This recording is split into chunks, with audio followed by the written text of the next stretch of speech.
महाकारुणिको नाथो हिताय सब्बपानिनां पुरेत्वा पारमी सब्बा पतो संबोधिमोत्तमं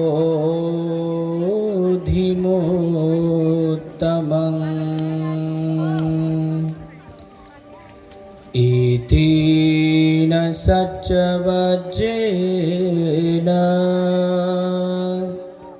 होतु ते होतु मे जयमङ्गलम्।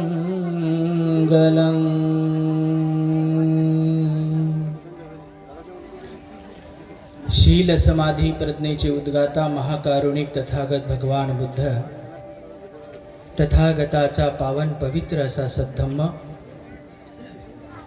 अज्ञात सद्धम्माचा प्रचार आणि प्रसार करणारा पूजनीय सदा वंदनीय भिक्खू संघ, जगातील महान 3 रत्नाला प्रथमतः त्रिवार अभिवादन करतो। तुमच्या आणि माझ्या जीवनाचे शिल्पकार परमपूज्य बोधिसत्व द्वितीय बुद्ध शासनाचे कर्णधार डॉक्टर बाबासाहेब आंबेडकर या महामानवाच्या महान अशा धम्मक्रांतीला समग्र जीवन समर्पित राहतो। आजच्या या कठिणोद्धार पुण्य महोत्सवाच्या निमित्तानं माझ्याही आयुष्यामध्ये प्रथमच हा एवढा सोहळा मी बघत आहे। मी स्वतःला पुण्यवान समजतो की आज या पुण्यं खेतं भिक्खू संघामध्ये मला हा सन्मान मिळाला। पूज्य श्रद्धेय ज्ञानज्योतीजी महास्तवीर यांच्या असीम अशा त्यागाने पदपर्शाने पावन आणि पुनीत झालेली ही भूमी या कार्यक्रमाच्या निमित्ताने उपस्थित पूजनीय भदंत डॉक्टर खीम धम्मोजी महास्तवीर, पूजनीय भदंत शिलानंदजी महास्तवीर, बांगलादेशातील पूजनीय भिक्खू संघ व संपूर्ण भिक्खू संघाला त्रिवार अभिवादन करतो। आजच्या या पवित्र दिनी माझे मित्र पूज्य भिक्षू डॉक्टर धम्मचेतीजी यांनी मला ही आपल्यासोबत बोलण्याची संधी दिली। पूजनीय भिक्खू संघाला मलाही सुद्धा ऐकायचं आहे। उपासक उपासिकांनो, माणसाचं जीवन मिळणं फार दुर्लभ आहे, कठीण आहे। किच्छो मनुष्यपटी लाभ, माणसाचं जीवन मिळणं फार दुर्लभ आहे। जर मिळालं तर ते जगणं सुद्धा कठीण आहे। अथक परिश्रमाने रात्रभर चॅन्टिंग करत करत बांगलादेशातील उपासिकांनी अत्यंत श्रद्धायुक्त चित्ताने कठीणचे वरदान बनवलेलं आहे। बुद्ध काळापासून ही परंपरा चालत आलेली आहे। आजही महान त्यागी भंतेजींच्या माध्यमातून ही परंपरा आपल्याला पाहावयास मिळत आहे। उपासक आणि उपासिकांनो, गणगोत हे भीमाचं आहे मोठ्या मनाचं, गणगोत हे भीमाचं आहे मोठ्या मनाचं, तुमच्याच भरोशावर जीवन हे सन्मानाचं। 10 वर्ष बालपण, 20 वर्ष तारुणपण, 30ची झाली भरती, लेकर दाराला खेळते। 40 वर्ष झाले डोळे चाळ्याशी गेले, नेत्राला भूल पडली आता दिसेना जवळी।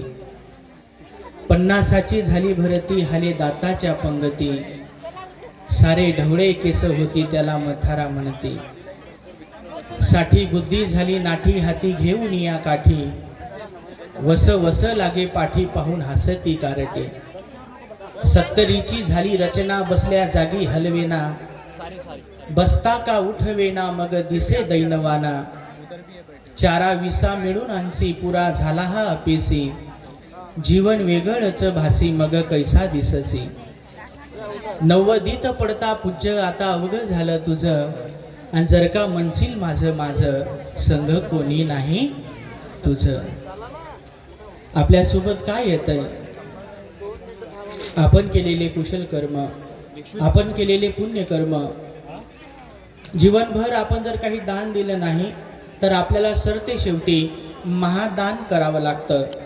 ते मग सोडण्याची इच्छा जरी नसली तरी ते आपल्याला सोडावंच लागतं. मग आपण कमवलेली प्रॉपर्टी असेल, आपण कमवलेलं दागदागिने असतील, आपण कमवलेली संपत्ती असेल, आपण कमवलेलं गणगोत असेल, सोडायची इच्छा होत नाही तरी सुद्धा ते सोडावंच लागते. त्याला म्हणतात महादान. इच्छा नसताना एखादीची सोन्यामध्ये जर जीव असेल तर इच्छा नसताना सुद्धा ते सोनं आपल्याला सोडावं लागतं. म्हणून हे बुद्ध शासनामध्ये ते महादान करण्याच्या ऐवजी हे कुशल कर्म करण्याची संधी आपल्याला पुण्यक्षेत्र भिक्खू संघाच्या माध्यमातून आपल्याला करावयास मिळत असते. की अरे फूल म्हणे माळ्याला किती खुडखुडशील मला, एक दिवस ऐसा येईल की माझ्यातच सजवून नेईल तुला. लाकूड म्हणे सुताराला किती तास तासशील मला, आणि एक दिवस ऐसा येईल की माझ्यातच जाळील तुला. कापड म्हणे शिंप्याला किती फाड फाडशील मला, आणि एक दिवस ऐसा येईल की माझ्यातच गुंडाळून नेईल तुला. अरे माती म्हणे कुंभाराला किती चेंद चेंदशील मला, माती म्हणे कुंभाराला किती चेंद चेंदशील मला, अरे एक दिवस ऐसा येईल की माझ्यातच गाडील तुला. अरे गुरूर किस बात का साहब, गुरूर किस बात का साहब, आज मिट्टी के ऊपर कल मिट्टी के नीचे. आज जमिनीच्या वर तर उद्या जमिनीच्या खालत. आणि म्हणून हा देह आपल्याला लाभलेला आहे. हा देह नाशिवंत जाणार सकळ, आयुष्य खातो काळ सावधान. धन कुबेराचे दिल्या घेतल्याचे, अंत काळ नाही कुणाचे.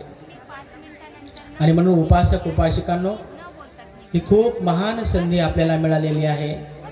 महामंगल सूत्रामध्ये भगवान म्हणतात श्रमणांचं दर्शन हे किती दुर्लभ आहे.